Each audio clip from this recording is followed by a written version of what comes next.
Assalamualaikum.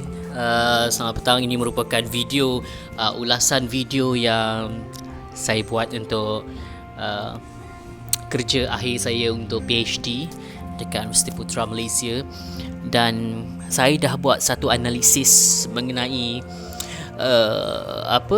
mengenai psikologi individu dan peranan seseorang individu terhadap khalayak.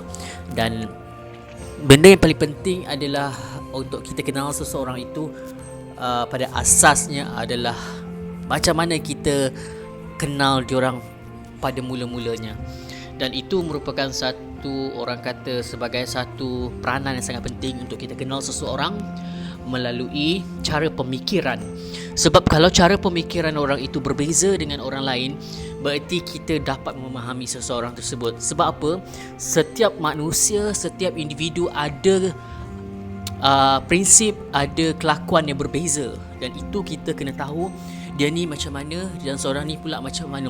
Tetapi kalau kita pandang mereka dari segi sama punya bentuk, itu berarti kita gagal untuk mengadaptkan diri kita dengan diri siapa yang kita nak kenal dengan lebih rapat.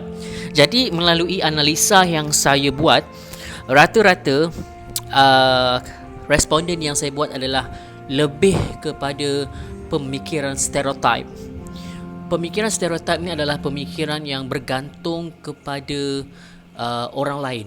Okey, maksud saya bergantung kepada orang lain bukannya individu tersebut tidak boleh buat benda sendiri, tetapi ianya bergantung kepada macam mana tindakan orang lain terhadap perasaan individu itu sendiri. Sebagai contoh, okey, kita nak kenal A, tapi kita kena kenal B terlebih dahulu. Sebab apa?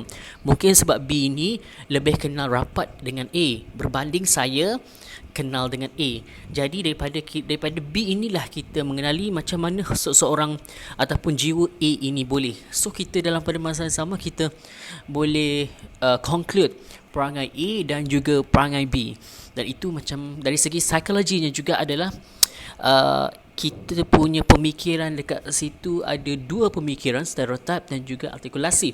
Dan dekat situ mempunyai satu benda yang peranan yang sangat penting untuk kita kenal seseorang tersebut, mengenai daya ingatan dan juga daya pemikiran. Sebab apa daya pemikiran itu adalah sangat penting? Sebab kadang-kadang manusia ni dia bertindak mengikut pemikiran, bukan mengikut hati dan perasaan. Jadi dekat situ kita tahu macam mana seseorang tersebut kenal diri dia berbanding kita kenal orang lain. So ini part A yang saya nak perkenalkan kajian akhir saya untuk PhD ini.